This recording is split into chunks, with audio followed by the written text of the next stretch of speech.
seen from Garantano from the start of spring to right now? Yeah, I think the more comfortable you get in this offense, obviously you want to see that development continue to grow. I'm pleased with the progress he's made. He's bought into our system. Obviously, with the addition of Coach Chaney and bringing this new offense in, does a great job of detailing it up for all of our guys, and then obviously the position coaches take the next step. And really, we're just an extension of Coach Chaney, and this is a QB-friendly offense, but it also puts a lot of responsibility on the quarterback, and he's done an outstanding job of grasping this and continuing to make progress. What do you mean when you say it's a quarterback-friendly offense? Well, I think it allows you, one, I always say this, I'm always looking for smart, tough guys. And you got to be smart to play quarterback in this offense. There's a lot of variables.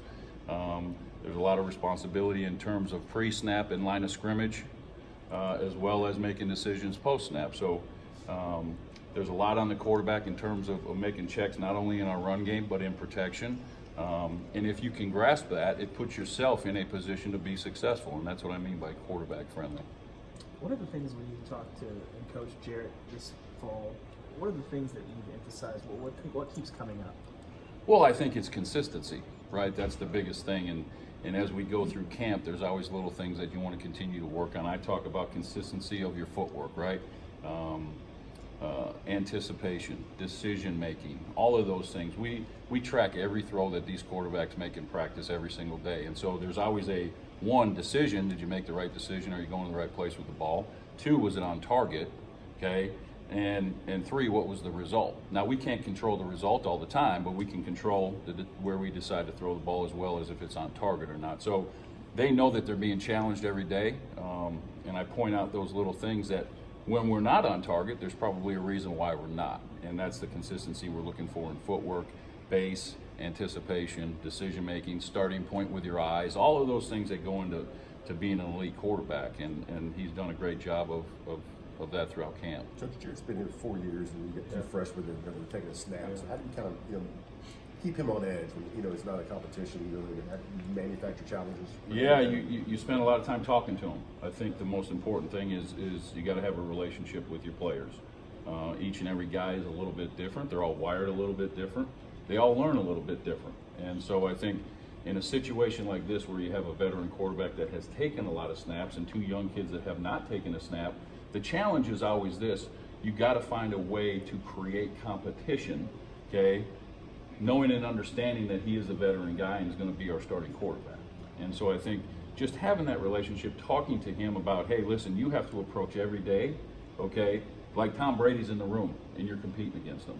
Elevate your game on a consistent basis, and I think he's done an outstanding job. I think the leadership that he's shown this fall has leaps and bounds compared to what I saw last year. Obviously, I wasn't coaching him, but I think he's taking a step in the right direction, and we need him to do that at that position. How specifically? I think you'll see a more vocal guy.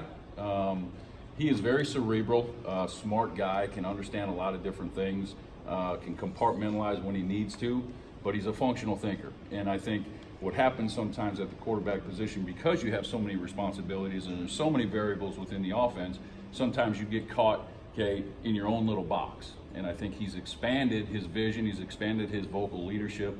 You see him encouraging guys, you see him communicating better, and there's a huge emphasis on verbal and nonverbal communication, and I think he's done a great job of that. Jarrett mentioned yesterday there are some things that you and him have talked about as goals for him this season. What are some of those goals that you guys are really trying to focus on? Yeah, I think that's important that we keep those discussions between us, and he knows that his goal is to try to get 1% better every day. And I think if you go throughout the course of camp and you continue to get better every single day and you don't take any steps backwards, we're going to be where we need to be.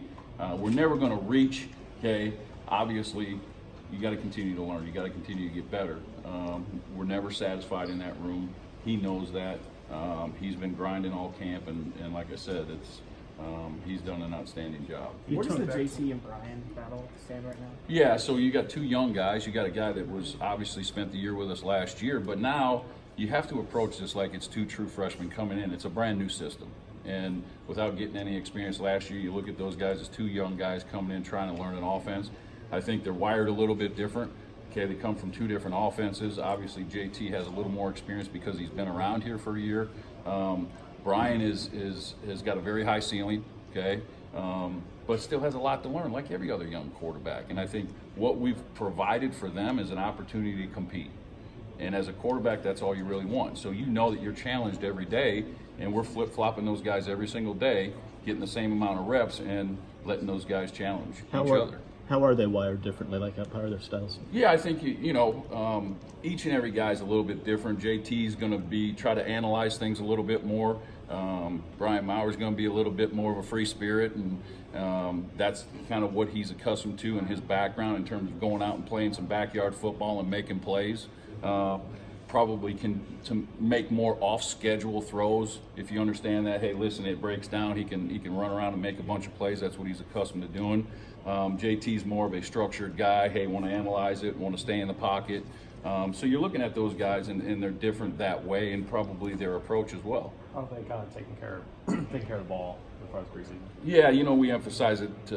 We emphasize it every single day. It's ball security, okay, and we have a great responsibility because we touch it on every snap. And I know it's a cliche, but the bottom line is we have the biggest responsibility to, one, we can protect the ball through our decision making. 2, protect the ball anytime we leave the pocket. 3, okay, you always have to protect the ball in any type of ball handle with the running back. So every single day that's being emphasized, I think they've done a good job. Listen, we've had lapses, but so does every quarterback throughout the course of training camp when you talk about, throwing over 500 balls, okay? And I think the decision making has been good, okay, can always improve.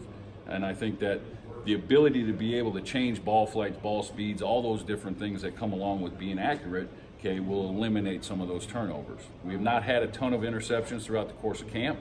We have not had a ton of fumbles throughout the course of camp, and hopefully we continue to improve on that because the ultimate goal is to have 0. You How talked do you about balance the reps that your quarterbacks get versus not throwing too much? Yeah, that's always the age-old question in camp, right? You have to be cautious of not to overthrow them.